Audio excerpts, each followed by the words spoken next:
Amen. Amen. Chaque fois que nous sommes dans la présence de Dieu, il y a de la joie. Amen. Amen. Et nous croyons encore qu'aujourd'hui Dieu veut faire quelque chose pour toi. Amen. Amen. Amen. Dieu ne regarde pas toujours au nombre, mais Dieu regarde au cœur. Amen. Amen. Amen. Amen. Les foules n'ont pas toujours attiré le cœur de Dieu. Mais quand des hommes, des femmes ont commencé à s'humilier, quand des hommes, des femmes ont commencé à comprendre et à chercher la profondeur du cœur de Dieu, ils l'ont trouvé. Amen. Amen. Dieu ne cherche pas simplement des gens qui viennent le chanter, mais Dieu lui cherche des gens qui le cherchent de tout son cœur. Amen.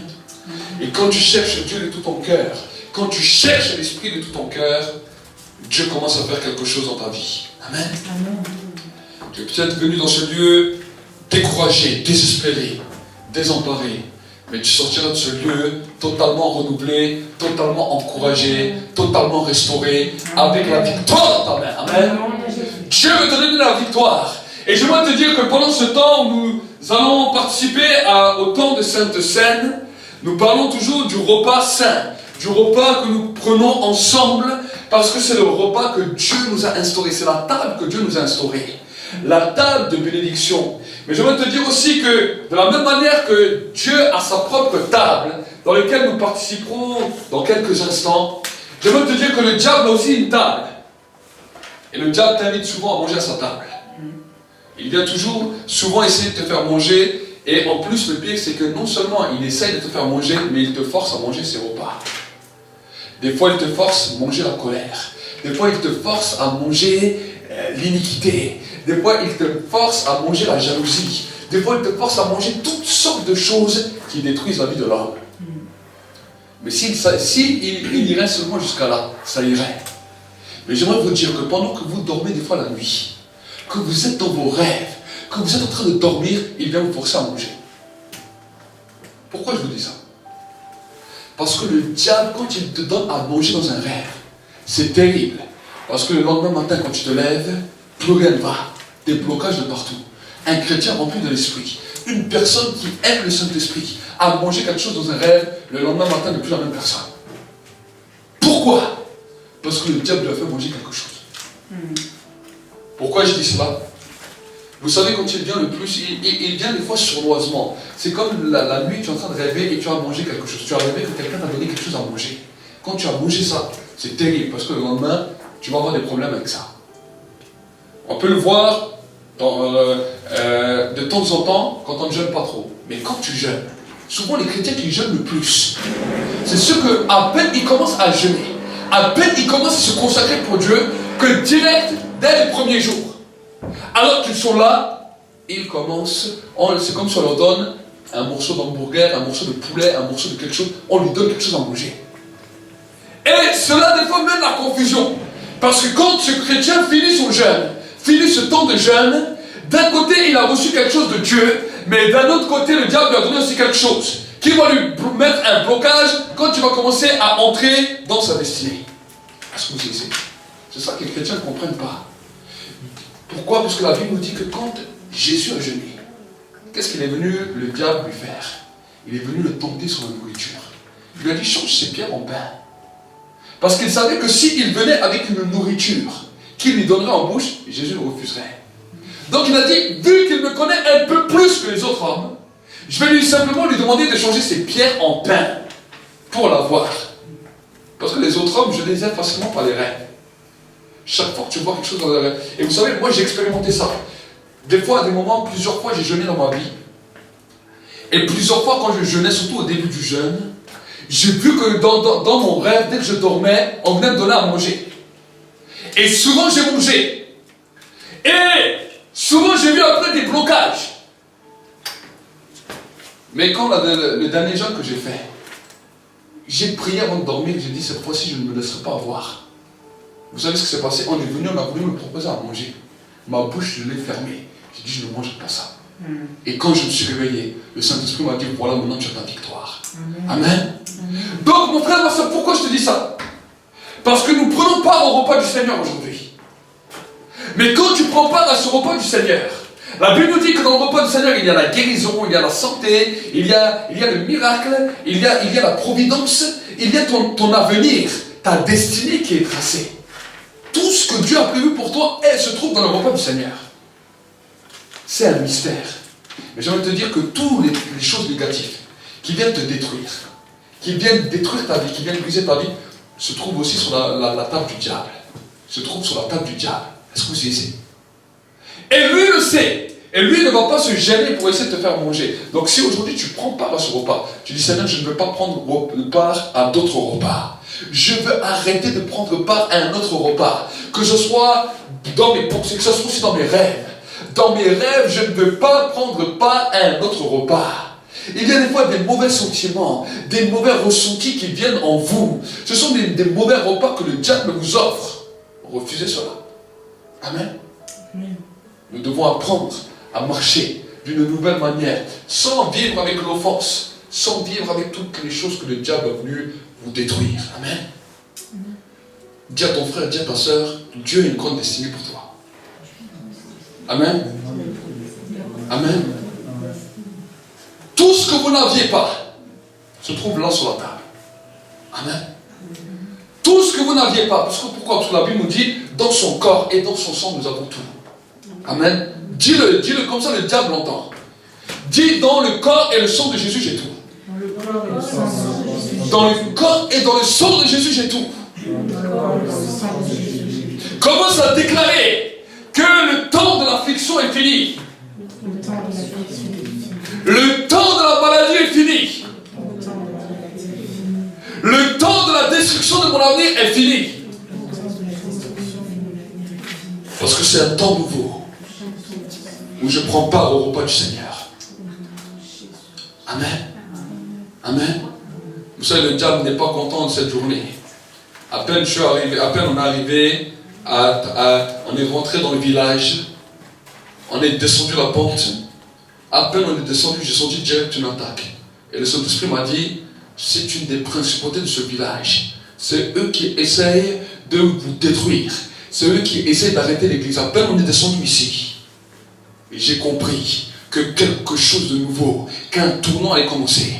Et que le diable n'était pas content. Mais j'ai dit, je ne mangerai pas de son repas. Je ne mangerai pas à sa table. Parce que quand nous mangeons à la table du diable, c'est terrible. Judas a mangé à la table du diable avec la compromission. Quand il a voulu quand il a voulu prendre part au repas du Seigneur, Satan est entré en lui. Pourquoi? Parce que juste avant, il avait déjà vendu sa bénédiction. Est-ce que vous comprenez? Pour 30 pièces d'argent, il a vendu sa bénédiction. Ne vends pas ta bénédiction pour les offenses. Ne vends pas ta bénédiction pour la jalousie. Ne vends pas ta bénédiction pour la haine. Ne vends pas ta bénédiction pour l'offense. Ne vends pas ta bénédiction pour quelque chose de ce bas monde. Parce que ce serait terrible. La Bible nous dit que Judas s'est pendu. Voilà l'héritage qu'il a reçu. Il a vendu sa bénédiction et la mort s'est trouvée là. Amen. Mais si toi, avant de prendre ce repas, tu dis Seigneur, je rejette ça. Je rejette l'animosité. Je rejette la méchanceté. Je rejette l'amertume. Je rejette même ce que le diable m'a donné à manger. Même pendant mes rêves. Pourquoi il y a des fois des gens qui se réveillent le matin, le soir ils se couchaient, ils étaient bien. Le matin ils se réveillent, ils ont des problèmes. AVC, maladie, paralysie, cancer. Toutes sortes de choses ont commencé à détruire leur cœur, leur corps. Peut-être qu'ils ont mangé un mauvais mets du diable, peut-être que le diable les a nourris pendant la nuit. Les sorciers sont venus le nourrir pendant la nuit. Et le matin, il se levait, c'était terrible pour lui. Peut-être qu'on peut être choqué d'entendre ça. On dit, oui, moi, on est enfant de Dieu. J'aimerais vous dire que si nous avons le Saint-Esprit nous rend capable, même dans la journée, même dans la nuit, même quand tu dors, de pouvoir veiller et de pouvoir comprendre ce qui se passe. Amen. Avant même que tu dors, dis Seigneur, dans cette nuit, je ne mangerai rien des mets que le diable m'offre. Et si quelqu'un commence un jeûne, sache que dans les temps de jeûne, c'est là où il vient le plus. Amen. Amen. C'est terrible. Combien de croyants ont jeûné, ils ont vécu une dimension de gloire, mais aussi une autre dimension dans laquelle le diable les a bloqués à droite et à gauche. Je l'ai déjà vécu moi-même aussi. C'est pour ça que je sais de quoi je parle. Amen. D'un côté, à cause de la prière, nous avons reçu la puissance, l'onction. Mais d'un autre côté, un blocage. Ça va bloquer d'autres choses dans ta destinée.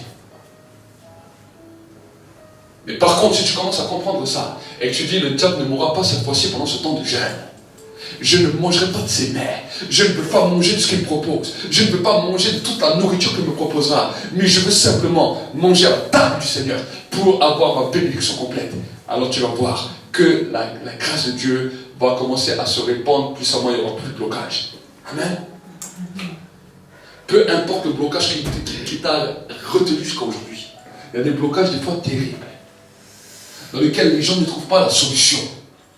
Mais j'aimerais te dire, s'il y a un blocage terrible, c'est que quelque part le diable un jour t'a nourri. Et tu as mangé cette nourriture des fois inconsciemment. La Bible nous dit, mon peuple périt parce qu'il lui manque la connaissance. Si un ennemi veut détruire un autre ennemi, il lui met simplement du poison dans sa nourriture et l'ennemi meurt tout seul, il n'a pas besoin de le combattre. Est-ce que vous comprenez? La Bible nous dit que tout ce qui est spirituel est ancré de parole. L'homme ne vivra pas de pain seulement, mais de toute parole qui sort de la bouche de Dieu. Donc on voit deux éléments, le pain et la parole, qui font alliance dans le monde spirituel et dans le monde visible pour nous montrer de quelle nourriture nous devons être nourris. Le diable a entendu ça. Il a compris que la foi vient de ce qu'on entend vient de la parole de Dieu. Il est venu pour nous mettre le doute, l'incrédulité, la méchanceté par sa parole. Il a compris que l'homme a besoin de pain pour vivre et que Jésus est le pain vivant du ciel. Il leur donne la nourriture pour avoir la vie. Il a compris ça. Alors il a dit, je vais leur donner ma nourriture pour qu'ils ont la mort. La mort sur les affaires, la mort sur les finances, la mort sur le mariage, la mort sur les enfants, la mort dans les foyers, la mort dans les familles, la mort dans un pays. Et si l'Église ne comprend pas ça, on va continuer à chanter des cantiques et à dire on va avoir la victoire, mais on n'a pas compris qu'on a déjà mangé le poison. Et le poison est en train de nous détruire. Le poison est en train de détruire. Combien d'enfants de Dieu ont été détruits par le poison du diable? Combien d'enfants de Dieu ont été détruits parce que le diable leur a donné? Parce qu'ils n'ont pas compris, ils n'ont pas saisi ce qui se passait. Amen. Oh, on reçoit des paroles prophétiques. C'est pour recevoir les paroles prophétiques. Les paroles prophétiques sont les plans de Dieu. Mais malheureusement, de tous les chrétiens du monde, pas beaucoup arrivent à toutes les paroles, à activer toutes les paroles dans leur vie. Parce que le diable leur a fait manger sa nourriture. Le diable les a arrêtés. Amen.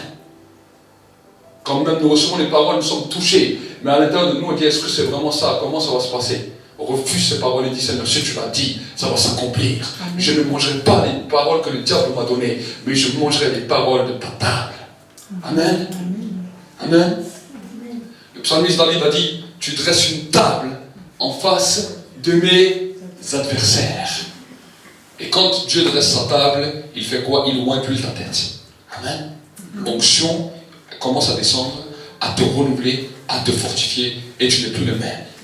Donc, avant que nous allons prier pour ce pain et pour ce vin, j'aimerais t'encourager à prier là où tu es, à ta place. Et je sais que, vous savez, la révélation est quelque chose de puissant.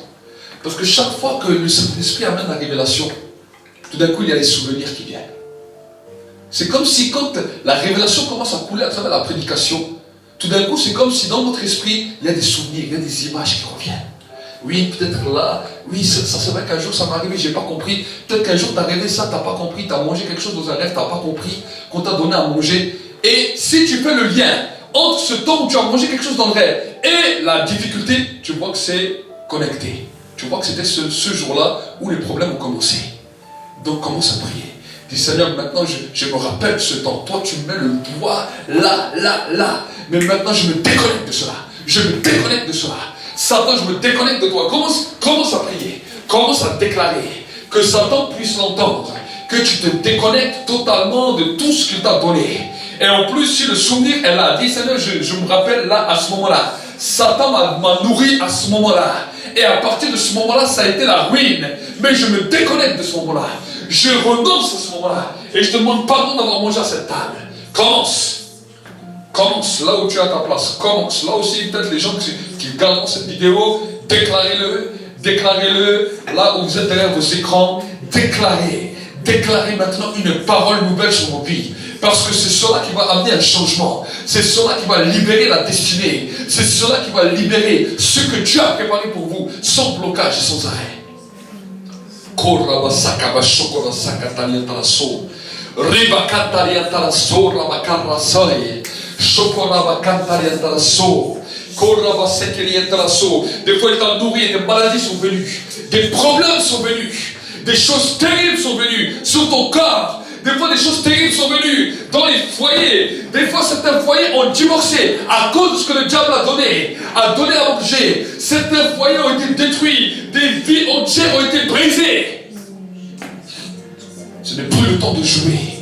J'entends l'Esprit de Dieu qui me dit avertis mon peuple et dis-lui ces choses. Dis-lui ces choses. Dis-lui ces choses. Satan, écoute bien. Nous mettons tes plans à la lumière pour que tes œuvres soient détruites. Pour que tes œuvres soient détruites. Tu n'as pas le droit de toucher au peuple de Dieu. Tu n'as pas le droit de toucher aux enfants de Dieu. Tu n'as pas le droit aux enfants de Dieu. Tu n'as pas le droit de leur toucher. Tu n'as pas le droit de les nourrir. Nous interdisons ton programme. Nous interdisons, nous apportons tes œuvres maintenant dans le monde visible et invisible. Dans le monde visible et invisible. Nous apportons tes œuvres maintenant. Nous apportons tes œuvres. Toutes les personnes, tous les frères et sœurs, ici dans ce lieu, sur le net, qui avaient des blocages dans leur corps, des blocages spirituels, des blocages physiques, à cause des maladies, des infirmités. Je vous déconnecte maintenant. Je commande maintenant que vos corps maintenant soient libres. Tout blocage dans le corps, du haut de la tête jusqu'au bas du pied. Maintenant, je commande que cela soit libéré maintenant. Soit libéré maintenant. Soit libéré maintenant dans le nom de Jésus. Dans le nom de Jésus-Christ. Dans le nom de Jésus. Je commence à déclarer que tout blocage dans les couples, dans les foyers, que tout blocage maintenant soit brisé maintenant, que tout œuvre des ténèbres maintenant soit détruit maintenant, que tout ce qui empêchait que le royaume de Dieu puisse continuer à se répandre soit brisé maintenant. Je commande la vie, je commande la vie, je commande la vie, je déclare la vie, je prophétise la vie et je déclare, prends part à la table de Dieu, prends part à la table du Seigneur, prends part à la table du Seigneur pour la gloire de Dieu le Père, pour la gloire de Dieu le Père, pour la gloire de Dieu le Père. Commence à déclarer, commence à prophétiser sur ta vie, commence à déclarer. Tu sais qu'il y avait des blocages, tu sais qu'il y avait des choses qui n'allaient pas, mais commence à déclarer le changement. Dis maintenant, cette nourriture a été détruite. Non seulement je ne l'ai pas digérée, mais je la revomis. Je revomis cette nourriture, je revomis ce que j'ai mangé, je revomis cela et je détruis cela. Commence à déclarer un temps nouveau, un temps de la gloire de Dieu. Un temps de la gloire de Dieu. Ne passe pas à côté. C'est sérieux ce que je suis en train de dire. C'est très sérieux ce que je suis en train de dire. Ne passe pas à côté de cela. Ne passe pas à côté de cela. Parce que c'est un poison qu'il t'a donné. Quand une personne, dans la vie de tous les jours, mange un poison, on l'emmène à l'hôpital pour lui mettre un anti-poison. Parce que s'il laisse le poison à l'intérieur de lui, il va mourir. Alors ne passe pas à côté, que tu sois jeune, que tu sois vieux, que tu sois même un enfant. Si tu as rêvé des choses que le diable t'a données, renonce à cela. Dis Seigneur, je déclare le sang de Jésus qui brise cette alliance. Je déclare la vie de Christ qui brise cela dans le nom de Jésus. Et ton avenir sera libéré. Et ta destinée sera libérée. Et ce que Dieu avait prévu pour toi s'accomplira, s'accomplira, s'accomplira dans le nom de Jésus, dans le nom de Jésus, dans le nom de Jésus. Amen. Peut-être le pasteur Christophe peut juste prier pour le pain et pour le vin. Et que nous puissions rester dans cette atmosphère de prière. Alors que le repas va passer, quand tu prends part à ce repas, dis Seigneur, c'est ma victoire. Seigneur, c'est ma victoire. Merci Seigneur pour cette sainte scène, pour ce pain et ce vin, Seigneur, que nous pouvons prendre, Seigneur, qui symbolise ton corps et ton sang. Et Seigneur, ce matin, nous voulons prendre, Seigneur, et renouveler notre engagement également avec toi. Seigneur, que durant cette semaine, nous puissions, Seigneur, être auprès de toi, dans ta présence, Seigneur, et à tes pieds. Merci que cette sainte scène soit une bénédiction pour chacun d'entre nous, dans le nom de Jésus. Amen. Amen. Prends part à ta victoire. Prends part à ta victoire. Et déclare-le. Quand tu prends ce pain, déclare-le. Je sens qu'il y a quelque chose dans l'atmosphère qui est en train de se passer. Il y a quelque chose qui est en train de se produire. Il y a un temps de changement, c'est un nouveau temps. C'est un nouveau temps, c'est une nouvelle saison. C'est un nouveau temps, c'est le temps de la délivrance. C'est le temps du miraculeux. C'est le temps où le diable est sous tes pieds. C'est le temps où le diable est sous tes pieds. Dans le nom de Jésus.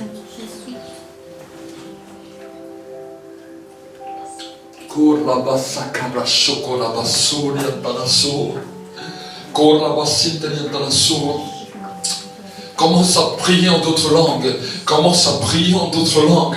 Commence à déclarer. Et déclarer que la puissance des satanistes est sous tes pieds.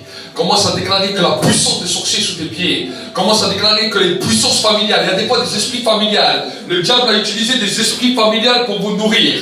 Le diable a utilisé des esprits familiales pour vous ruiner. Le diable a essayé par les esprits familiales, par les liens du sang, pour essayer d'arrêter les processus de Dieu. Mais commence à déclarer, il y a un temps de grâce. Il y a un temps de grâce, il y a un temps du miraculeux maintenant, il y a un temps de délivrance, il y a un temps où tu proclames ta délivrance, il y a un temps où tu déclares ta délivrance, il y a un temps où tu commences à entrer dans une nouvelle dimension, dans la dimension des fils et des filles, dans la dimension de ceux qui combattent, dans la dimension de ceux qui vainquent, dans la dimension de ceux qui grandissent les échelons avec Dieu, pour grandir, pour conquérir ta destinée. C'est le moment de la conquête de ta destinée.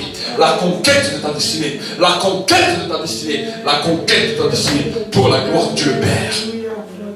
Pour la gloire de Dieu le Père. Continue.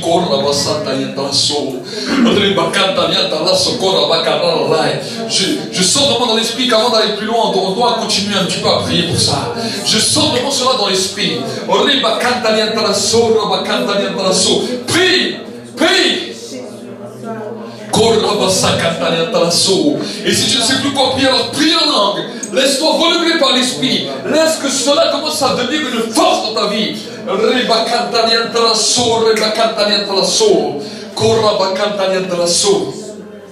C'est le temps de la grâce. C'est le temps de la victoire. Le temps de la victoire.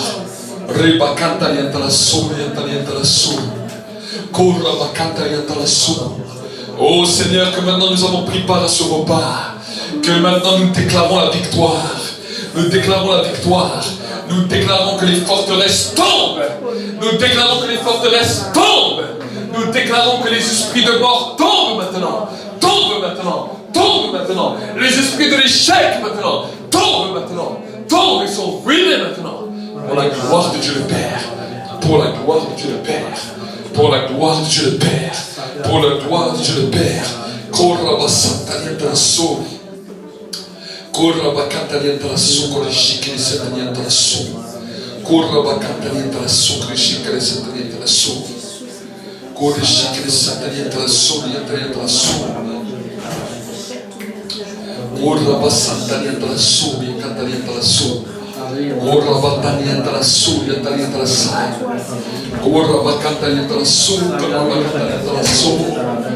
Seigneur mon Dieu, mon roi, plus.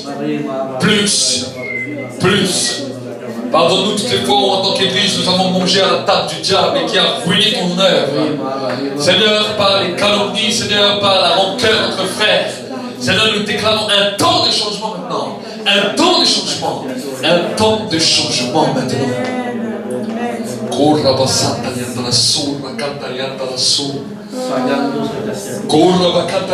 Continue, prie.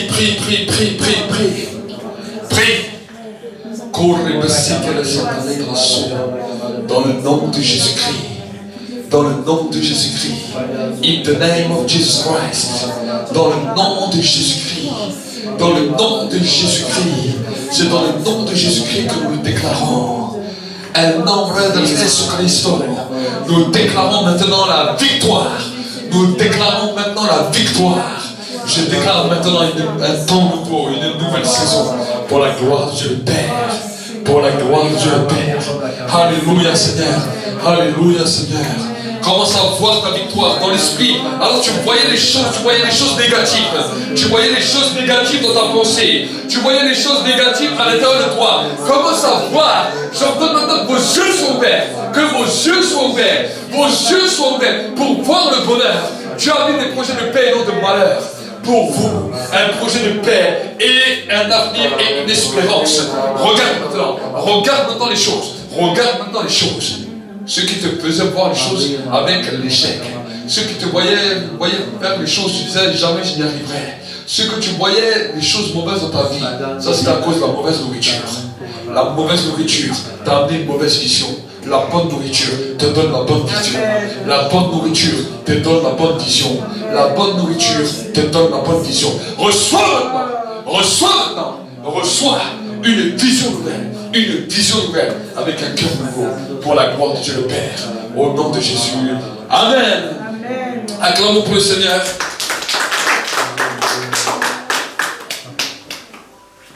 Amen. Amen. Vous savez, nous avons besoin de grandir.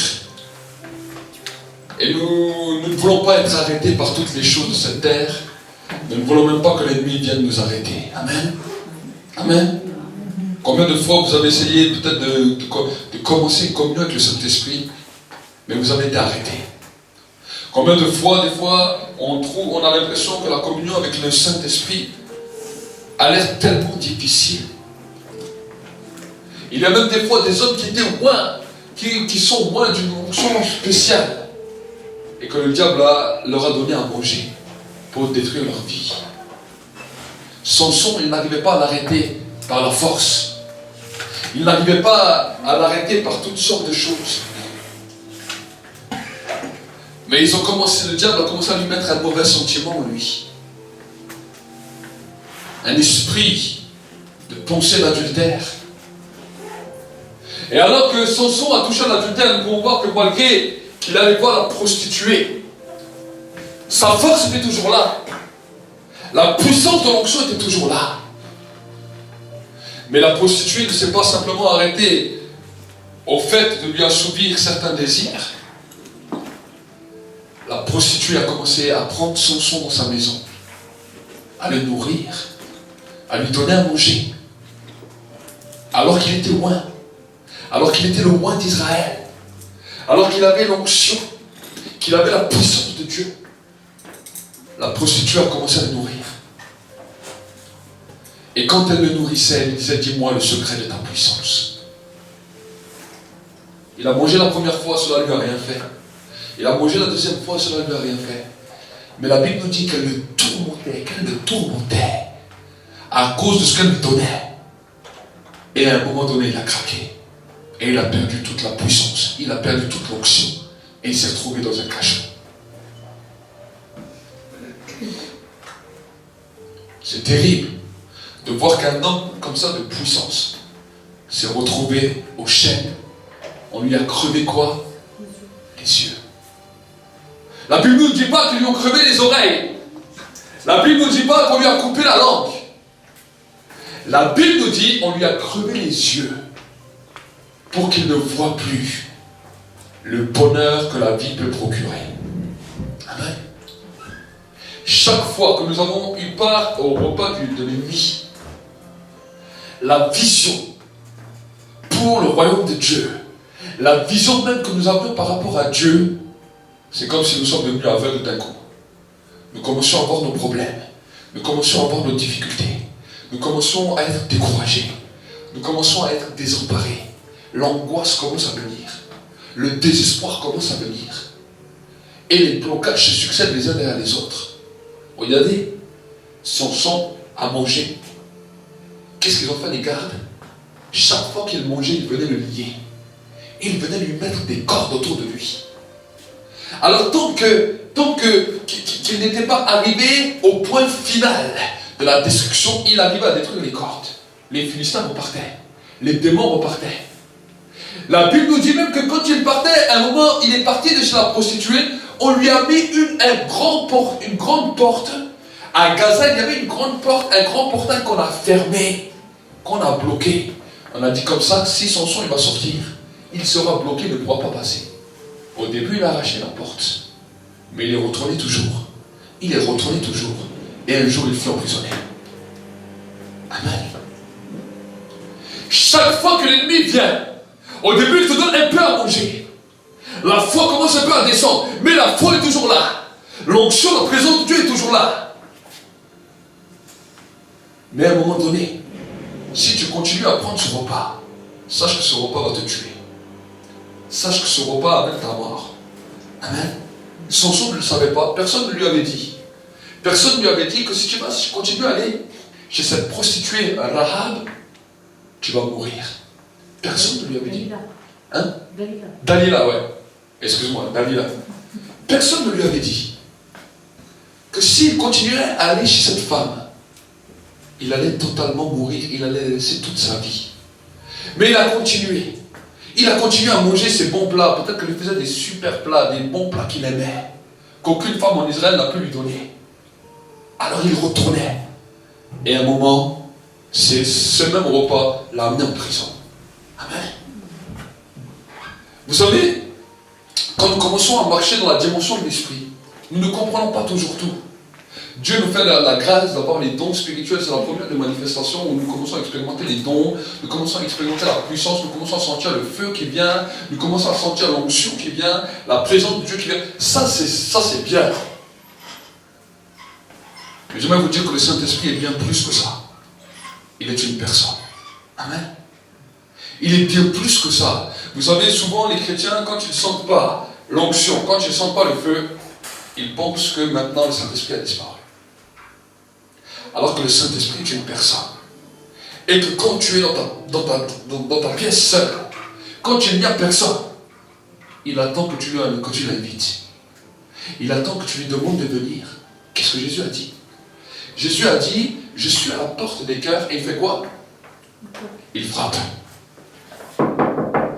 Il a dit, si quelqu'un entend ma voix et ouvre la porte, j'entrerai chez lui et je souperai avec lui. Est-ce que vous avez vu dans l'Écriture que Jésus a appelé? La Bible nous dit que Jésus a frappé. Et que si quelqu'un entend la voix, il ouvre la porte. Il y a un mystère là-dedans. Parce que Jésus n'a pas parlé audible, il a frappé. Qu'est-ce que cela veut dire? Ça veut dire qu'il y a un mouvement de Dieu dans ta vie, un mouvement de l'Esprit dans ta vie. Et quand il y a un mouvement de l'Esprit, quand le Saint-Esprit entre en mouvement, il frappe à la porte de ton cœur. Est-ce que vous comprenez? Le son, c'est le mouvement. Est-ce que vous savez? Quand on parle du son, on parle du mouvement. Quand on nous parle de la vitesse qui dépasse la vitesse du son, comment on a pu calculer ça? On a calculé ça sous un mouvement. On a pris un avion qui allait à plus de 2200 km/h et ils ont vu que quand il arrivait à cette vitesse, il était son. Quand on parle de son, on parle de mouvement. Amen. Quand on parle de son, on parle de mouvement. Et qu'est-ce qu'il a dit? Si quelqu'un entend ma voix, il ouvre la porte. Ça, c'est la première des choses. Beaucoup de chrétiens ont ouvert la porte. Mais ils l'ont laissé devant la porte. Est-ce que vous savez ça? Beaucoup de chrétiens ont ouvert la porte, mais l'ont laissé devant la porte. Pourquoi je dis ça? Parce qu'il a dit, s'il ouvre la porte, j'entrerai chez lui et je souperai, je mangerai avec lui. La loi du repas est une loi physique et spirituelle. Quand tu as des amis, tu vas manger avec eux. Quand tu es avec Dieu, tu vas manger avec lui. Et le diable sait que dans le côté obscur, ça marche aussi. Est-ce que vous savez? La loi du repas est une loi physique et spirituelle pour les hommes de toute la terre. Amen. Donc, voici maintenant la première des dimensions. Il dit, je suis à la porte des cœurs. Ça, il est à la porte de toutes les cœurs, de toutes les personnes. Ensuite, il frappe. Quand il frappe, c'est le mouvement, c'est la deuxième étape.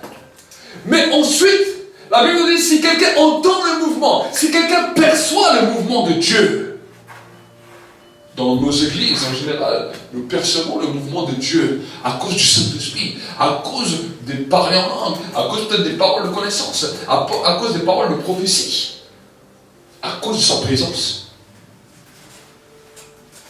Si quelqu'un entend le mouvement, il ouvre la porte.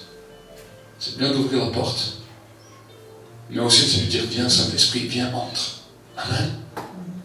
Amen. Amen. Est-ce que tu as déjà passé un temps de repas avec le Saint-Esprit? Un temps de repas. Un temps où tu l'invites et tu dis on va manger ensemble. Je vais m'asseoir à tes pieds. Comme Marie s'asseyait aux pieds de Jésus. Et je vais commencer à écouter, à manger les paroles de vie qui sortent de toi. Amen. Le Saint-Esprit est une personne que nous devons adorer. Le Saint-Esprit est une personne que nous devons rechercher. Quelle était, comment Marie faisait-elle? Marie était au pied de Jésus et adorait Jésus. Marie commençait, elle ne connaissait peut-être pas tous les chants aujourd'hui que nous avons. Mais elle disait, oh Jésus, je t'aime trop. Oh Jésus, je veux rester avec toi. Oh Jésus, j'aime trop ta présence. Quand je suis à côté de toi, je me sens bien. Oh Jésus, quand je te regarde, je vois comme tu es beau. Je vois comme tu es bien coiffé aujourd'hui. Oh Jésus, quand je suis à côté de toi, je ne crains plus aucun mal, parce que je sais que même la maladie ne peut pas venir. Elle a commencé à adorer comme ça. Est-ce que vous savez? Sa sœur était dans la même pièce. Sa sœur était dans la même pièce. Celle qu'on appelle Marthe. Elle était dans la même pièce que le maître. Mais elle ne faisait pas cela. Elle était en train de faire la vaisselle. Elle était à côté de Dieu. Elle était à côté du roi. Elle était en train de penser. Pourquoi ma soeur ne m'aide pas? Pourquoi je dois faire tout seul? Et pourquoi ceci? Et pourquoi cela? Elle était en train de manger à une autre table. À une, la nourriture amenait la joie. À l'autre, la nourriture amenait l'angoisse, la calomnie, la haine, la jalousie.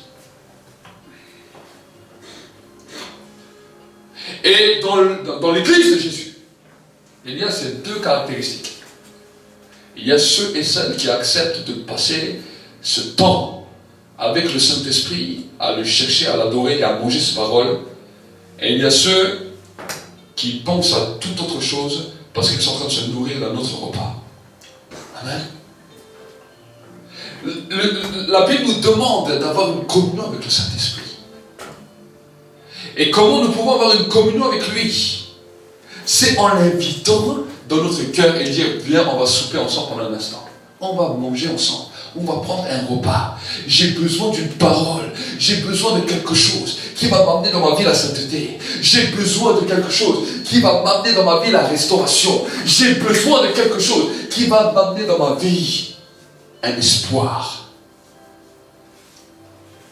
Pourquoi je vous dis ça?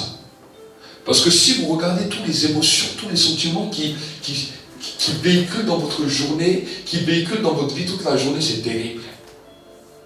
Des fois, c'est les pleurs. Des fois, c'est les larmes. Des fois, c'est les rires. Des fois, c'est le découragement. Des fois, c'est qu'est-ce que cette personne m'a encore fait? Qu'est-ce que j'ai encore fait à cette personne? Des fois, c'est l'offense. Mais toutes ces choses, mon frère, ma soeur, sont en train de me détruire. Et le diable le sait, il utilise les familles, il utilise les amis, il utilise les problèmes, il utilise les collègues de travail, il utilise là, il utilise les voisins. Vous avez eu beaucoup de gens qui sont tout autour de vous. Le diable essaie d'utiliser toutes ces choses pour que votre cœur ne soit pas connecté à manger des bonnes choses. Amen. Amen. Alors si nous pensons venir simplement dans la présence de Dieu et dire, bon allez, si je fais un petit temps de louange, tout ça, ça va passer, mais que tu n'as pas traité cela, tu auras de la difficulté à manger le repas du Seigneur. Pourquoi? Parce que tu vas être plein d'autres choses. Tu vas être déjà rempli d'autres choses. Tu vas déjà être rassasié. Est-ce que vous saisissez? Alors, pour pouvoir prendre part pleinement, tu as besoin de vider tout ça. Tu as besoin de dire, voilà Seigneur, avant de pouvoir continuer à aller plus loin avec toi, avant même qu'ensemble nous partageons quelque chose de glorieux, je vais te dire, voilà, tu vois, cette personne elle m'a fait ça. Et un tel m'a fait ça. Je ne veux pas te dire pourquoi elle m'a fait ça. Mais je veux venir avec une pensée au Seigneur. Je ne veux plus penser à cela. Mais je te donne ça et je le libère. Amen. Je libère cette personne. Je libère cette personne. Vous savez, dans toutes les situations, le matin tu parles à ton mari ou à ta femme, une parole qui ne va pas, ça y est. Ça commence à tourner dans ta tête. Tu dis, voilà Seigneur, je suis entré dans ta présence avant, j'ai chanté, j'ai loué, j'étais bien. À peine je sors de la présence royale, voilà, cet homme, là, cette femme, Il m'a cassé ma communion avec toi. C'est fini maintenant aujourd'hui. Il m'a énervé. T'as cassé ta communion avec le Seigneur. Mais le diable, il voulait ça. Il voulait qu'une situation se passe pour t'atteindre. Amen. Et pour pouvoir continuer à rester connecté avec le ciel, tu as besoin à un moment donné de t'asseoir et de dire, bon, voilà, c'est vrai. Tu vois, cette situation, il n'y a même pas 2 minutes, il n'y a même pas 1 minute, a produit ça en moi. Ça a révélé quelque chose de ma personnalité. Je veux régler ça avec toi. C'est pas possible que je continue comme ça à m'énerver. Si j'essaie de régler cette affaire avec mon compagnon, si j'essaie de régler l'affaire avec la personne en personne, ça va être terrible parce qu'il y aura des mots qui vont partir, il y a la bagarre qui va commencer. Donc, parce que tu es un homme sage, une femme sage, tu viens te réfugier au repas du Seigneur. Et tu dis, Seigneur, nourris-moi de notre repas.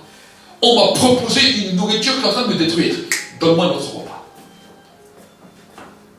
Appelle le serveur. Appelle celui qui vient nous servir. Appelle celui qui vient faire quelque chose. La Bible nous dit que Dieu a disposé des anges à notre service. Nous sommes dans un restaurant. Je te donne cette image pour que tu comprennes. Souvent, nous ne comprenons pas les choses spirituelles. Donc Jésus est venu la parler en parabole pour que quand le peuple entend, il comprend. Et alors que je suis en train de parler avec vous, je vois une image devant moi. Je vois l'image que nous sommes assis dans un restaurant. Et plusieurs aliments passent. Si tu es dans un restaurant et on te donne un repas qui sent mauvais, on te donne un repas qui, quand tu veux le mettre à ta bouche, a une sale odeur, qu'est-ce que tu fais? Tu appelles le serveur. Et tu dis, écoute, ce repas, je ne le veux pas, je ne peux pas l'accepter, je ne peux pas manger ça, changez-moi de repas.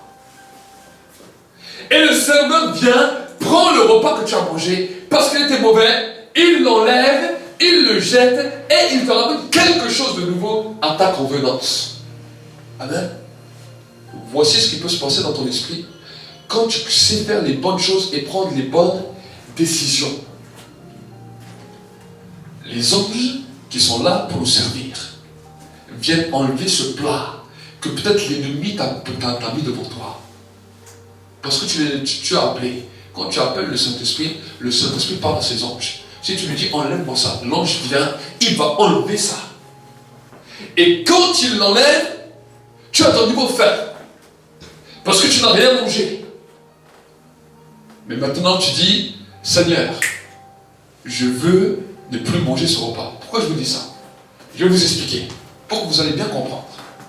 Vous savez, quand il n'y a pas de problème, l'homme cherche toujours un problème. Vous avez jamais remarqué ça? Quand tous les problèmes ont disparu de nos vies, c'est comme si on a l'impression qu'on cherche quelque chose. Qu'il y a quelque chose qui manque. Ça, c'est la fin. On se dit, mais c'est pas possible, aujourd'hui tout va bien. Tu vas au travail, tu n'as fait aucune erreur, tu as tout fait. Aujourd'hui tout va bien. L'être humain est en recherche. Je me souviens au début, quand j'ai commencé à, des fois, au début j'avais plein de pensées mauvaises, et un jour j'ai traité ça avec le Saint-Esprit, et à un moment donné les pensées mauvaises n'étaient plus. Mais vous savez, le cœur de l'homme est tordu. Parce que quand les pensées mauvaises ont disparu, quand j'étais bien, je me posais la question, mais où sont passées ces pensées? Et c'est comme si tu dis, ah oui, mais peut-être si tu penses comme ça, tu provoques quelque chose de mauvais à l'intérieur des fois de toi. Ça c'est la nature charnelle. C'est ce qui nous retient vers le bas. C'est ce qu'on appelle la faim. L'homme a toujours faim de quelque chose, de quelque chose, de quelque chose. L'homme a toujours soif. Il peut avoir mangé un bon repas. Il peut avoir mangé un bon dessert. Mais si tu lui proposes quelque chose d'encore meilleur, bien qu'il est plein jusqu'à par-dessus la tête, il dit, ah oui, pourquoi pas. Ça c'est l'homme. Amen. Et j'aimerais te dire que quand cela est en train de se produire, quand tu traites cela avec Dieu, tu viens, je donne un exemple, tu viens de te battre avec ton mari, ta femme, tu t'es mis dans la présence de Dieu, tu as déposé ça à Dieu, tu as demandé à Dieu de te remplir, à peine tu sors de la pièce, tu te dis, mais quand je vais le voir, maintenant si lui il me cherche, attention, alors qu'il ne t'a pas cherché. Tu as réglé ça avec Dieu. Ça doit être de l'oubli. Amen. Ça doit normalement être oublié. Mais tu n'as pas oublié. Parce qu'à peine tu revois, tu repenses.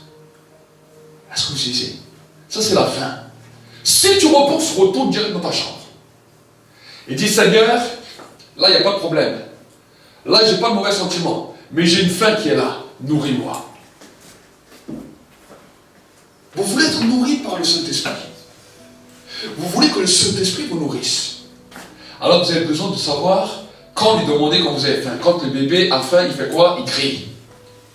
Simplement le cri. La maman sait que quand le bébé crie, il a besoin de manger. Donc elle vient, lui amène le biberon et elle lui donne à manger. Ça nous comprenons. La Bible nous dit, quand le malheureux crie à l'Éternel, l'Éternel l'entend et il le délivre.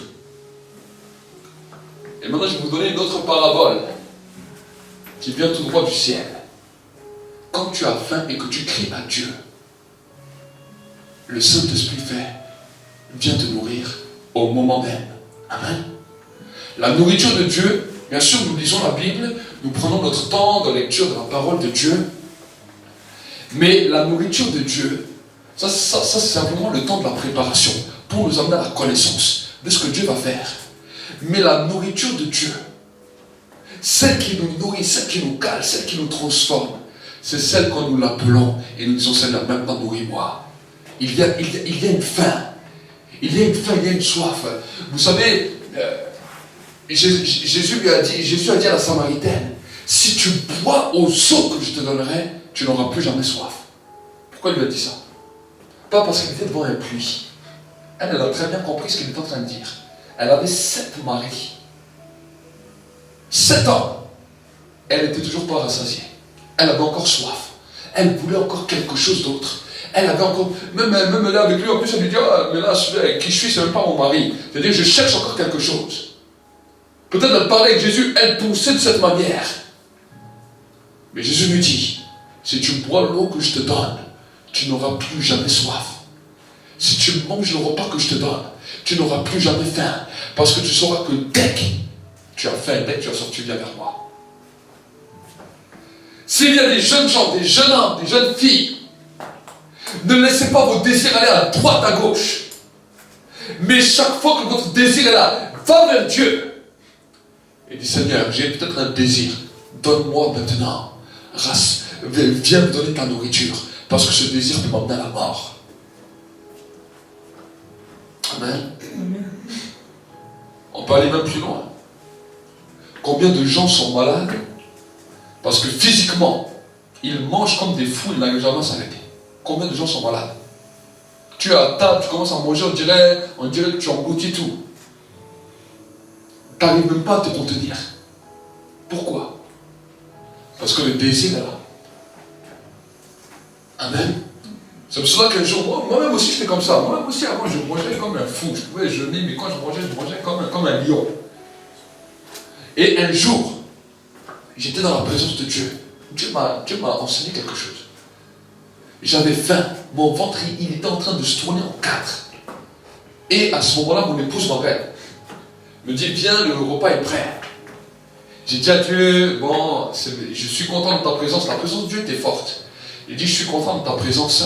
Mais tu vois, là, j'ai mon ventre qui est fait mal. J'ai faim. Je vais manger, après je reviens. Moi, je dis ça encore à Dieu. Mais alors que je veux m'apprêter à sortir, le Saint-Esprit me parle. Il me dit, dis à ta femme que tu ne manges pas, tu restes avec moi. Je dis, mais Seigneur, j'ai faim. Il me dit, dis à ta femme que tu ne manges pas, tu restes avec moi. Alors je vais à la porte, je dis, écoute, voilà, je ne mange pas, je suis en prière, je ferme la porte. Je dis, bon Seigneur, ok, mais moi j'avais vraiment faim, là c'est vraiment contre le cœur que je le fais. Mais vraiment pour te faire plaisir. Et j'avais tellement faim que pendant 10 minutes, dès que je voulais dire merci Seigneur pour ta présence, je dis merci Seigneur pour ce repas. Et moi-même je dis Seigneur pardon, je suis dans ta présence et je pense qu'à manger. Mais je vais vous dire que pendant 10 ou 15 minutes après, toute la faim a disparu. Et là j'étais content, je dis ah mais merci Seigneur, maintenant je continue à prier. Et je priais, et je priais. Quand je suis dans cette atmosphère de prière, le Saint-Esprit m'arrête. Il me dit maintenant c'est bon, tu peux aller manger. Il me dit, tu n'as plus besoin de rester là maintenant avec moi, va manger. Et je dis, mais Seigneur, j'ai plus faim, maintenant je suis content d'être dans ta présence. Il me dit, va manger. Je suis redescendu, Et je dis à mon épouse, finalement, je vais. C'est pas ce que tu veux. Une fois tu me dis tu manges pas, une fois tu me dis tu manges. Mais elle m'a donné à manger. Et à ma grande surprise, j'ai pu gérer tout ce que je mangeais. Je pouvais m'arrêter quand je voulais. Et j'étais rassasié parce que je mangeais, mais je n'avais pas faim. Et le Seigneur m'a dit, voilà, si tu manges quand tu n'as pas faim, et que tu ne manges pas quand tu as faim, tu arriveras à être plus fort que les aliments. Est-ce que vous savez? Quand tu veux faire quelque chose et tu le fais au moment même où tu le veux, ça laisse toujours un goût amer. Vous avez jamais remarqué? Vous vouliez peut-être des fois quelque chose à fond. Vous le recevez au moment même où vous le voulez. Même pas une heure après, vous en foutez. Ça laisse un goût amer. Mais par contre, quand tu le reçois et que tu ne t'attends plus, que tu n'avais pas le désir, là tu vas commencer à prendre vraiment plaisir aux choses. Amen. Combien de gens, combien de jeunes hommes, de jeunes femmes j'avais vu qui voulaient absolument se marier. Ils avaient ce désir, Le jour où ils sont mariés, c'est déjà la catastrophe. Déjà la catastrophe. À peine ils ont goûté à leur désir qui allait jusqu'au... Le lendemain, c'est déjà la catastrophe. Pourquoi? Parce que le désir a été plus puissant que tout le reste. Ils n'avaient que la faim, mais ils n'ont pas su comment Dieu peut faire les choses. Amen. Amen. C'est ça que nous devons comprendre. C'est pour cela que les choses de Dieu, des fois, tant que nous ne comprenons pas cela, et tant que nous ne mangeons pas des fois toutes les choses comme Dieu veut que nous les mangeons, des fois nous avons de la difficulté à comprendre et à saisir Dieu. Parce qu'on va dire, oui, mais Dieu il est comment? Dieu il est comment? Dieu a une sagesse infinie, a un mystère infini. Amen. Mais il veut que tu manges à sa table pour tout. Nous parlons de repas. Je sais que peut-être vous allez, on arrive bientôt vers midi. Vous avez tous faim, vos papilles gustatives sont en train de saliver. Est-ce que tu vas peut-être manger après? Mais j'aimerais te dire une chose. Retire cela de ce message. Peut-être c'est un message simple. Il va dire, ah, ce message, il n'est pas compliqué. J'ai entendu des choses plus compliquées, plus complexes. Mais ce message peut t'aider. Amen. Je ne suis pas quelqu'un qui fait des messages compliqués ou complexes. Je suis une personne qui t'annonce simplement la parole que le Seigneur m'a donnée. Le Seigneur m'a dit, dis à ce peuple comment je peux les nourrir. Dis à ce peuple comment je peux les nourrir. Le peuple d'Israël a connu le désir en Égypte. Parce qu'en Égypte, dès qu'il avait faim, il sentait les bonnes marmites de viande. Il sentait toutes les bonnes choses. Et ils disaient, c'est merveilleux. Ils avaient les coups de fouet. Ils avaient la difficulté. Ils avaient les blocages. Mais l'Égypte leur donna à manger. Quand Dieu les a amenés dans le désert, il a dit, je vais leur montrer que le désir, c'est ce qui n'est pas le plus important. Ce qui est le plus important d'abord, c'est moi. Et il leur a donné la manne. Et qu'est-ce que les enfants d'Israël disaient? Oui, mais avant, me donner un manger meilleur. Et Dieu, quand il commençait à voir ça, il se posait la question sur les hommes. Il a dit, mais l'homme ne comprend pas que l'homme n'a pas simplement besoin de peuple pour vivre. Que l'homme n'a pas besoin simplement de ses désirs. Parce que ses désirs, c'est les désirs de la chair. C'est les désirs charnels qui l'amènent à la destruction. Dans lesquels le diable le détruit et le détruit. Si je l'ai amené dans le désert, c'est pas simplement pour qu'il sente les bons concombres et tout ça. Je lui ai donné la manne, pourquoi? Pour qu'il vienne m'adorer. Pour qu'il puisse comprendre que même un petit bout de manne est beaucoup plus puissant que 50 000 nourritures. Amen. Amen. Les enfants d'Israël ne l'ont pas compris. Et leur faim et leur soif les a détruits. Amen. Que ta faim et ta soif ne te détruisent pas, mon frère, ma soeur. Que ta faim et ta soif ne te détruisent pas. Laisse les concombres de l'Égypte. Laisse les mets de l'Égypte. Parce que ces mets étaient les mets d'un esclave. Mais prends la manne.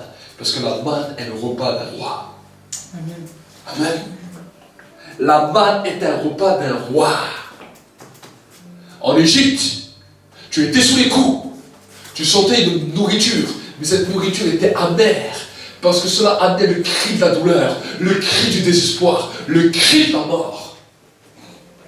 Tu pensais que le repas était bon à midi. Mais combien de coups as-tu eu toute la matinée pour avoir ça? Tu pensais que le repas était bon le soir. Mais combien de labeur et combien de colère s'est produit toute la journée sous les coups des fouets. Amen. C'est ça aussi que les chrétiens, des fois, ils se disent, ah, mais pasteur, on ne peut pas jeûner. C'est ça que vous avez. Ah, mais la nourriture, c'est trop bon. Ah, on ne peut pas se passer de la nourriture. La nourriture, c'est trop bon. Mais l'excès de nourriture, allez voir dans les hôpitaux ce que ça amène. Allez voir dans les hôpitaux ce que ça amène. Jeûner est un bon nettoyant du corps. Je ne vous dis pas que vous ne devez jamais manger. Mais prenez du temps aussi pour jeûner. Amen. Prenez du temps pour jeûner. Prenez du temps pour chercher la présence de Dieu. Prenez du temps. Amen. Pas simplement quand à l'église on dit voilà on fait un temps de jeûne. Mais prenez aussi du temps dans la semaine. Dis 1 jour, 2 jours, 3 jours. Je jeûne. Parce que je veux me nourrir des choses que Dieu a préparées pour moi. Amen. Il n'y a pas d'âge. Vous savez, il n'y a pas d'âge. Certains vont dire, ah, mais moi, à mon âge, il n'y a pas d'âge. Tu peux avoir 80 ans, tu peux avoir 7, 8 ans, 9 ans. Il n'y a pas d'âge pour jeûner. Dans certaines religions, il faut jeûner tout le monde. Du petit jusqu'au plus grand. Ils ne demandent pas leur âge, ils ne demandent pas leur avis. Pourquoi les autres religions, ils y arrivent? Pourquoi les chrétiens, ils n'y arrivent pas? Amen. Nous devons prendre conscience, mon frère, ma soeur, tu dois prendre conscience. La Bible nous dit que certains démons ne quittent que par quoi? Par le jeûne et la prière. Pourquoi? Parce que certains démons sont liés à quoi? À des aliments. Est-ce que vous comprenez? Certains démons sont liés à des aliments. Ce n'est pas l'aliment qui est démonisé. C'est le désir de l'aliment par lequel le démon te tient. C'est différent. Amen. Il sait que tu aimes ça. Il sait que tu aimes ça. Et il sait que ce désir peut être plus fort que le désir pour Dieu. Donc il te tient. Imaginez une bonne glace. Une bonne glace que tu aimes. Ça c'est un hôtel qui est plus puissant pour toi que l'hôtel de Dieu. C'est terrible. Vous imaginez, ah, vous salivez, vous voulez manger ce repas, vous voulez manger cette glace, et vous en faites une louange, parce que toute la journée vous y pensez. Surtout si vous le préparez vous-même. Et je vais mettre ça, et je vais mettre ça. Et il y a une chanson qui tourne dans vos têtes. Quand cela se produit, dis Seigneur, c'est vrai que je le fais, j'aime ça, mais je ne veux pas que ce repas devienne plus important que toi. Je veux d'abord toi. Et je veux que toi tu me nourrisses. Et ensuite, moi je vais manger ce repas. Ben, c'est un bon repas. Mais ce repas ne doit pas me faire emballer dans toutes les situations de ma vie au point que je t'oublie. C'est comme ça des fois que le diable nous tient. Est-ce que vous comprenez? C'est quand vous jeûnez que vous allez voir les meilleurs plats devant vous. Quand on va vous les présenter à la télé. Quand on va vous les présenter dehors. Quand on va même vouloir vous inviter. Vos meilleurs amis même ils vont vouloir vous inviter. Viens, je t'invite à tel repas. Ah, c'est un repas que tu n'as pas mangé depuis longtemps. Mais tu es en train de jeûner. Pourquoi, à ton avis, c'est ça? Parce que le diable dit, je veux voir si je vais le tenir. S'il voit qu'il ne t'a pas tenu, s'il voit que tu as passé au-delà de ça, il dit, je ne peux plus le tenir. Et le démon, il part. Certains démons ne sortent que par le jeûne et la prière. Amen. Les démons quittent quand? Comment les démons quittent? Les démons quittent quand la présence de Dieu te remplit et qu'ils n'ont plus de place. Amen. Quand tu es vide de la présence de Dieu, le démon ne partira jamais. Il peut partir pendant un temps de prière. Si une personne remplie du Saint-Esprit prie, le démon part. Toi, tu restes vide. Tu ne cherches pas la présence de Dieu. Tu ne te nourris pas des mains de Dieu. Tu ne prends pas part aux choses que le Seigneur veut. Demain, ils vont revenir 7 fois pire. Terrible. Ils reviennent 7 fois pire. Ça, c'est le monde spirituel, c'est comme ça. Le diable n'a pas de pitié pour toi. Il a de la pitié pour personne. Si on ne vous parle pas vrai, vous allez continuer à jouer. Une fois, vous allez être rempli du Saint-Esprit. L'autre fois, vous allez être rempli de démons. Vous allez être attaqué par les démons. Les démons, ils vont vous tourner la tête. Ils vont vous donner la maladie. Combien de personnes sont malades à cause des démons? Des chrétiens sont malades à cause des démons. On dit, ah, moi, j'ai pas de démons. Je suis rempli du Saint-Esprit. Tu parles en langue. Mais ton corps est déjà infesté de démons. Tu as des maladies partout. Pourquoi? Parce que tu ne cherches pas. Tu ne cherches pas à aller plus loin. Le monde spirituel, nous devons aller plus loin. Amen. Jusqu'au point où le diable n'a plus aucun droit. Imaginez, le diable n'a plus aucun droit. Il ne peut plus nourrir, il ne peut plus rien faire. Il est détruit. À ce moment-là, tu as la victoire totale.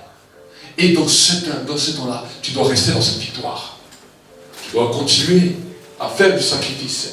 Parce que tu sais que si tu ne fais pas attention à ta chair, ça peut être terrible pour toi. Est-ce que vous saisissez? George Jeffrey, qui était un des plus grands évangélistes de notre ère qui est passé avant, il voyait tellement des miracles, tellement des guérisons, tellement la gloire de Dieu, qu'à un moment donné, il est rentré dans une telle dimension de pensée qu'il a dit même les hommes entiers vont limite pratiquement l'adorer. Et c'est ce moment-là, quand il a commencé à penser comme ça, que toutes les maladies que lui-même a chassées des gens, que lui-même avait les malades guéris, il est mort de toutes ces maladies. C'était terrible. Si vous ne connaissez pas ce grand homme de réveil, c'est un grand homme de réveil. Mais avant qu'il parte de la terre, il a donné un manteau à un homme que tous aujourd'hui nous connaissons. C'était l'évangéliste Reinhard Bonnke, qui, quand il était en train de finir ses études, et à un moment donné, un jour, il est tombé dans cette rue où habitait ce grand évangéliste. Et alors qu'il marchait dans cette rue, il a vu le nom de ce grand évangéliste, il a toqué à la porte. C'était un vieux monsieur, il était déjà âgé. Et il a dit, est-ce que c'est là qu'habite le grand évangéliste? Et la servante qui était là dit, il n'est pas là, il voulait fermer la porte. Et tout d'un coup, il a entendu une grosse voix qui a dit, laisse-le entrer, je l'attendais. Et quand il est entré, l'évangéliste Reinhard Bonnke a parlé avec cet homme. Et cet homme a prié pour lui, a libéré un manteau, a libéré l'onction qu'il avait. Cet homme, lui, est parti de toutes sortes de maladies. Mais ensuite, le ministère de l'évangéliste Reinhard Bonnke a commencé à exploser, jusqu'à qu'aujourd'hui, nous le connaissons dans toutes les parties du monde. Un des plus grands évangélistes au monde. Pourquoi je vous dis ça? Parce que nous devons toujours garder la vigueur. Nous ne devons pas perdre la vigueur. Si aujourd'hui tu comprends ce message, c'est pour t'aider demain. Les erreurs qu'ont fait nos pères passés, les erreurs qu'ont fait peut-être d'autres hommes de Dieu, ne sont pas là pour que nous les jugions, mais sont là pour dire, si lui avec une telle onction, si lui avec une telle puissance, a pu tomber, a pu goûter un plat du diable, moi qui ne suis pas encore à ce niveau-là, j'ai besoin encore de travailler et j'ai besoin de toute ma vie faire attention. Amen. Cela doit des fois nous interpeller. Vous savez, des fois on peut juger, on peut dire oui, mais si certains d'autres sont tombés, Dieu a peut-être permis pour que nous ne tombions pas. Amen. Mais comment nous ne pouvons pas tomber? En observant, en regardant, en comprenant. Si on comprend et si on saisit, on y arrive. Eux, peut-être n'ont pas regardé les modèles avant. Peut-être que chaque homme avait des modèles avant lui. Mais malheureusement, les hommes, vous savez, quand on commence à aller sur le sommet de la gloire, on ne regarde pas ce qui s'est passé avant. Une personne qui a du succès regarde très peu ce qui s'est passé avant lui. Il dit dans sa tête, moi j'y arriverai, je foncerai. Cette mentalité amène la ruine. Amen. Quand même le succès à ta porte, regarde ceux qui t'ont précédé. Regarde ceux qui étaient avant toi. Et regarde où ils ont chuté. Regarde où ils sont tombés. Et commence à faire attention à ta propre vie. À dire si l'ennemi les a eus de cette manière, il va vouloir m'atteindre. Ne crois pas que c'est parce que tu vois le succès dans ta vie que le diable n'essaiera plus à t'atteindre.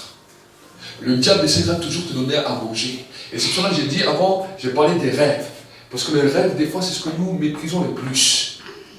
Combien de fois, même moi-même dans ma vie, quand des fois j'étais rempli, des fois j'étais bien, je rêve et je vois que je suis en train de manger dans un rêve. Au début, je n'ai pas fait attention. Et au début, je me demandais à certaines personnes, ils me disaient, oh, c'est un rêve, ne calcule pas. Mais malheureusement, à force de ne pas calculer, j'ai vu des blocages qui sont accumulés. J'ai vu des problèmes qui sont accumulés. J'ai vu des difficultés qui sont accumulées. J'ai vu des mauvaises pensées qui sont venues. Des pensées impures, des pensées mauvaises. Je dis, comment ça se fait? Je prie, je passe du temps avec Dieu. J'essaie de chercher la face de Dieu. Je jeûne. Je reçois des choses comme ça. Je dis, je ne comprenais pas. À un moment donné, surtout au début de ma conversion, c'était terrible. Alors je jeûnais encore plus. J'ai dit, allez, ces démons sont terribles. Alors il faut que je jeûne plus. Je jeûnais encore plus. Je jeûnais encore plus. Mais quand je jeûnais encore plus, j'ai vu aussi dans plusieurs de mes jeûnes où chaque fois je mangeais. Et des fois je me réveillais, je me disais, c'est marrant. J'ai jeûné, j'ai mangé un hamburger, j'ai mangé des frites, j'ai mangé ça. Et quand je me réveille, j'ai même plus faim. Mais le pire, c'est pas seulement que j'ai plus faim, mais c'est que l'envie de la prière a disparu alors que t'es en jeûne. Terrible. Mais au début, je ne faisais pas attention. Et quand je remangeais ou quand je commençais à prier avec les gens, bien sûr, j'ai jeûné. Bien sûr, il y avait une partie où le Saint-Esprit agissait. Mais à l'intérieur de moi, c'était terrible. Des pensées terribles. Un peu, je me suis dit, mais Seigneur, je ne comprends rien. Les pensées sont terribles. Mais maintenant, j'ai compris. J'ai compris que le diable veut venir donner sa nourriture. Et que sa nourriture est infecte. Cette nourriture est détestable. Refuse cette nourriture. Amen. Mais accepte de te nourrir de Dieu. Accepte de te nourrir de lui. Accepte de prendre part au repas. Tu ne peux pas manger à 2 tables. Tu ne peux pas manger à 2 tables. Tu as besoin simplement de comprendre ce message. Et de regarder peut-être d'autres serviteurs qui étaient avant toi. D'autres hommes de Dieu qui étaient avant toi. De regarder leur vie. Et si tu vois qu'ils sont tombés à quelque part, c'est pas qu'ils n'avaient pas d'onction. C'est pas qu'ils n'étaient pas comme ça. Il y a des gens qui parlent bête. Ah, celui-là, il est tombé, c'était pas un serviteur de Dieu, c'est un serviteur du diable. C'est pas qu'il n'était pas un serviteur de Dieu. La Bible nous dit, mon peuple périt parce qu'il lui manque quoi? La connaissance. Peut-être qu'il a dormi la nuit. Il avait peut-être passé un temps de réunion extraordinaire. Il a dormi la nuit. Le diable est venu le nourrir. Et le lendemain, ça a été sa ruine. Pleurer. Regardez Saül. Saül, avant sa mort, il a mangé chez une prostituée. Non, il a mangé chez celle qui invoquait les morts. Il est allé chez elle. Et elle lui a donné quoi? À manger. Il était venu à jeûne. Parce qu'il avait l'habitude que quand il allait chez le prophète, il venait à jeûne. Il ne mangeait pas. Et le prophète Samuel lui donnait la parole. Mais maintenant Samuel n'était plus là.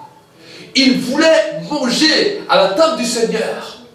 Pourquoi? Parce que quand il est allé chez celle qui invoquait les morts, il ne lui a pas dit invoque-moi Satan. Il lui a dit invoque-moi celui qui me donnait à manger. Invoque-moi Samuel. Cherche Samuel des morts. Mais là, il n'a pas pu manger à la table du Seigneur. Et quand la parole était finie, la sorcière a donné à manger à Samuel. Le lendemain, il en est mort.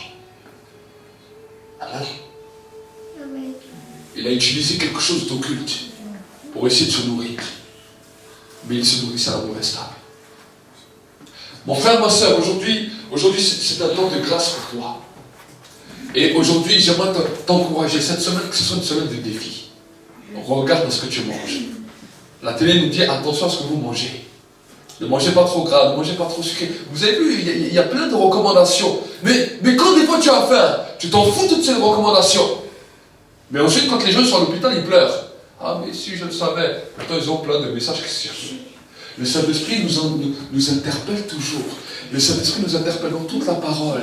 L'homme ne vivra pas de pain seulement, mais de toute parole qui sort de la bouche de Dieu. Venez à moi, vous tous qui êtes fatigués et chargés, je vous donnerai du repos. Celui qui croit en moi n'aura plus jamais faim. Celui qui boit de l'eau que je lui donnerai n'aura plus jamais soif. Plein de messages, nous les chantons, nous les disons. Et l'Esprit et l'épouse disent viens. Que celui qui entend dise viens. Que celui qui a soif, qu'il vienne vers lui. Et que celui qui veut prête de l'eau de la vie gratuitement. Alors aujourd'hui, change de mentalité pour que demain, ton futur sera transformé.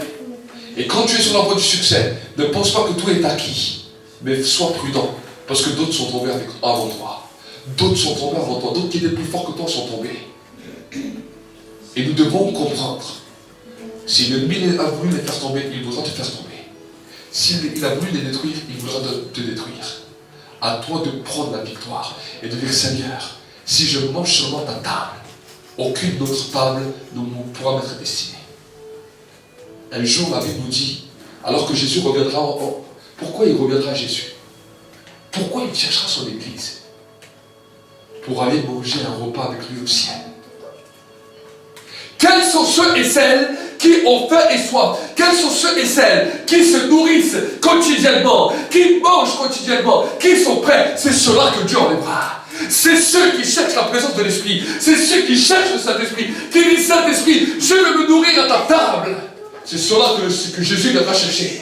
Il dira, je viendrai chercher une épouse qui est prête. Des hommes, des femmes qui sont prêts. Des hommes, des femmes qui ont faim. Des hommes, des femmes qui sont prêts à venir manger avec moi le repas que je leur ai préparé. Il en viendra comme d'un homme qui préparait son dîner pour les noces et qui envoyait des invitations dans 4 coins des rues. Vous connaissez cette parabole. Un dit, Seigneur, laisse-moi, je viens de me marier. L'autre, je viens de recevoir 12 paires de bœufs, je vais les essayer. D'autres ça, d'autres ça. Il dit, mais qui viendra? Qui viendra? J'entends un message de l'Esprit qui me dit, qui viendra avec moi manger un repas au ciel? C'est ceux et celles qui sont déjà abonnés. C'est ceux et celles qui ont déjà leur carte. C'est ceux et celles qui viennent manger à mon restaurant chaque jour. C'est ceux et celles qui ont refusé de manger les mains de ce monde. Daniel qui est une image de l'église, avec Shadrach, Meshach et Abednego. La Bible nous dit, ils étaient dans le monde, ils étaient dans Babylone, ils étaient au milieu des princes, des rois. Et la Bible nous dit qu'ils avaient tous les mains du roi, les dieux du roi, ils avaient tout. Mais pour pouvoir montrer la différence, montrer l'excellence, Dieu a dit à Daniel, Shadrach, Meshach et Abednego, tu ne pourras pas manger de tous les mains du roi. Et quand ils ont décidé de ne plus manger à tous les mains du roi, le domaine de l'excellence les a amenés à la stature parfaite, au point où ils sont devenus les ministres de Babylone. Dieu veut que tu sois ministre dans Babylone. Ici, nous sommes dans Babylone. Le monde est Babylone. Mais si tu manges le même plat, le même repas que les gens de Babylone, on ne verra aucune différence. Si l'Église mange le même repas que Babylone, on ne verra pas de différence. Et s'il mange le repas de l'Esprit, s'il commence à décider de manger les choses que Dieu veut qu'il mange, et qu'il commence à nourrir sa faim, vous savez, la faim attire la faim. Si tu manges les choses du diable, tu auras toujours plus faim des choses du diable.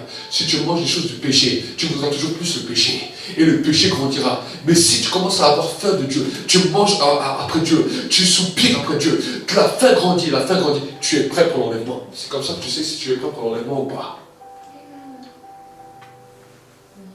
Et dans l'église, malheureusement, c'est un gros problème. C'est un gros problème. Quelle va être notre motivation? Quelle va être notre détermination? Je vous laisse sur cette parole et nous allons prier ensemble. Nous allons prier. Avant, pendant le temps de la Sainte Seine, nous avons déjà détruit ce que nous avons mangé. Mais là, maintenant, ce message, c'est une recommandation sur les plats qui vont être proposés durant cette semaine, durant les semaines à venir, durant cette année, durant ta vie. Et le Saint-Esprit pose une question. Quel repas vas-tu choisir? Quel genre de repas vas-tu manger? D'autres sont tombés avant nous. Dieu ne veut pas que tu tombes, mais c'est pour cela qu'il t'avertit aujourd'hui. Prends une bonne décision ce matin. Commence à dire à Dieu, Seigneur, je veux prendre part à ton repas. Je veux être de ceux et celles qui prennent part aux noces de l'agneau. Je veux être parmi ceux et celles qui vont au paradis avec toi. Je veux être parmi ceux et celles qui vont me tenir dans le repas divin. L'enlèvement, c'est ça. C'est une invitation à un repas. Jésus a parlé de cette invitation. Le serviteur est venu et a annoncé l'invitation. Mais quels sont ceux et celles qui ont déclaré « Je serai présent » Beaucoup de chrétiens disent « Seigneur, ne me laisse pas l'enlèvement. » Ce n'est pas cette prière qu'il faut faire. Il faut dire « Seigneur, je suis prêt pour ce repas. Permets-moi encore de m'habiller, de me préparer bien pour me préparer à ce repas. » Le temps de prière, le temps de jeûne que tu fais tous les jours dans la semaine, c'est une préparation pour le repas divin. Le temps dans lequel tu résistes en Satan, le temps dans lequel tu résistes aux œuvres des ténèbres, tu te prépares pour le repas divin. Dis Seigneur, je veux me préparer pour le repas divin. Et lève ta voix, commence à prier. Dis Seigneur, je veux que cette semaine soit une préparation pour le repas divin. Je veux travailler pour le repas divin. Je veux préparer le repas divin. Et je veux Seigneur être un modèle pour les autres qui ne te connaissent pas, pour les inviter à ce repas, pour leur donner la faim et la soif. Seigneur, rends-moi le sel de la terre. Fais de moi le sel de la terre. Déclare-le, déclare-le, déclare-le, déclare-le. Pour la gloire de Dieu le Père. Pour la gloire de Dieu le Père. Seigneur, je te bénis, je te rends grâce. Je te loue, Seigneur. Je te bénis, Seigneur, et je veux me préparer. Avec la vie de mes frères et mes sœurs, nous voulons nous préparer ensemble. Nous voulons nous préparer ensemble pour le repas des noces. Seigneur, nous ne voulons pas, Seigneur, être des hommes qui ne sont pas habitués à manger à ta table. Nous voulons être habitués à manger à la table. Jésus a dit un jour dans notre histoire, il a dit alors qu'un grand roi fit un grand festin, et que tous les invités étaient là, et qu'ils étaient tous habillé de blanc, un homme est venu avec des habits en gris. Il n'avait pas les habits qu'il devait. Et le roi lui dit, comment tu es entré ici, toi? L'homme n'a su que dire. Et Jésus a dit, jetez-le dehors. Qu'est-ce que ça veut dire, être jeté dehors du ciel? Il dit, jetez-le là où il y a des pleurs, il y a des grincements dedans. L'extérieur du ciel est l'enfer. Si nous ne sommes pas à la table, il n'y a pas d'autre issue. Ce n'est pas pour faire peur que je dis ça. Si nous ne sommes pas à table, l'extérieur du ciel, le dehors du ciel est l'enfer. Je vous laisse sur cette parole. Que Dieu vous bénisse. Bon dimanche.